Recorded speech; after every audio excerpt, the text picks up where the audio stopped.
Talking transfers with James Savundra this evening. James, hello. We heard from Erik ten Hag a little bit earlier on with his future at Manchester United now settled. One of the club's real top targets is Jarrad Branthwaite from Everton. You've got a bit more detail on United's offer.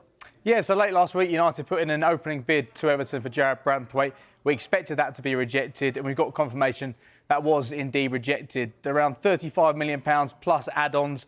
As far as Everton are concerned, he's a key player. They intend to keep him in this window. And as far as they're concerned, they value him at more than £70 million. Now, there's a number of factors why they think he's worth that amount of money and more. His age, his experience, the fact he's an England international. Crucially, a left-footed centre-back, and that means he comes at a premium. And they look at the likes of Wesley Fofana, Josko Gvardiol and Harry Maguire and the sort of money they've gone for in recent windows, and they think Jarrad Branthwaite should be rated at more than £70 million. But on the flip side of that, Everton's financial picture is clear for everybody to see, and their director of football, Kevin Thelwell, spoke only last month and said that players would need to be sold in this window. So Everton's intention is to keep Jarrad Branthwaite, but of course they're aware of fitting within PSR constraints as well. Left-footed centre-back, how England could maybe do with one of those, but Gareth Southgate said a little bit too early he felt for Branthwaite. United presumably will come back in with another offer, will they? Almost certainly. I think that opening bid was to test the water. They're aware of Everton's situation from a PSR point of view. Everton are keen to point out that it's not going to be a fire sale before the 30th of June, but we know it's a crucial juncture. It's almost a second deadline when it comes to this transfer window in terms of needing to fit within PSR constraints to avoid another breach. We saw last year that these breaches have teeth. The fact that Everton got an 8-point deduction last year, the fact that Nottingham Forest got a points deduction as well. But as far as Manchester United is concerned, centre-back is a real priority in this window. Rafael Varane left the club, will be leaving the club very shortly.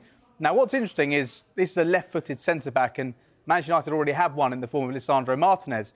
And Erik ten Hag has always been quite keen to point out that he doesn't like playing players on their wrong foot. That's why Harry Maguire didn't necessarily fit into the picture initially, though because of United's defensive crisis last season, I think he showed some flexibility when it comes to that. And also Jarrad Branthwaite is a two-footed player.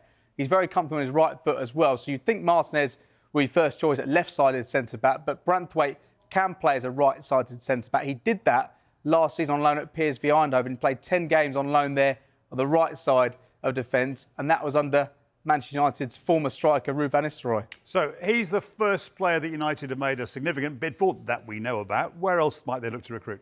So centre-back is a clear priority, but centre-forward is probably equally as important for Manchester United in this window as well. Anthony Martial finally departing the football club after 9 years at Manchester United. And what that means is that Rasmus Højlund is the only out-and-out striker that Manchester United have at this moment in time. We reported last week that Joshua Zirkzee has become a primary target for them in this transfer window. Just 23 years of age, had a brilliant season at Bologna as well. They've reached the Champions League for the first time in their history. Last week called up for the Netherlands as well. Didn't feature yesterday, an unused substitute. What's interesting with him, 2 years left on his contract, a £34 million release clause as well. So look to see if United try and trigger that in the coming weeks. Also, we think that centre midfield is an area they'll look to strengthen in. There's some uncertainty around Casemiro's situation. Christian Eriksen is a year older now, 1 year left on his contract. And Sofian Amrabat, his loan spell has come to an end, and we wait to see whether or not United will look to go back in for him again.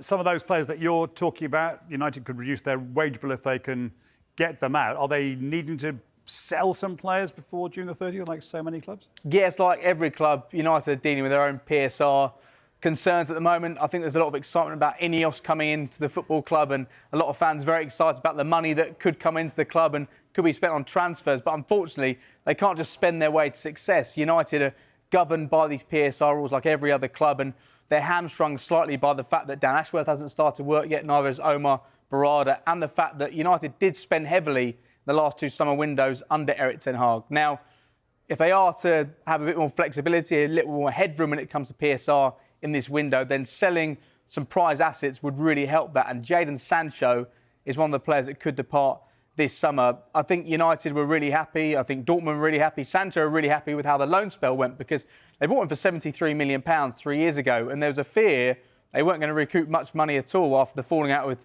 Erik ten Hag. But he performed really well for Dortmund. United are looking for a permanent deal in this window. And that was the case regardless of whether Erik ten Hag stayed or not. Their asking price is around £40 million. We understand. So that would be a good bit of business if you're not going to get 40 million pounds from him in this window. Unfortunately, Dortmund at this moment in time, who I think Jadon Sancho would love to go back to, aren't looking for a permanent deal or can't afford a permanent deal at this time.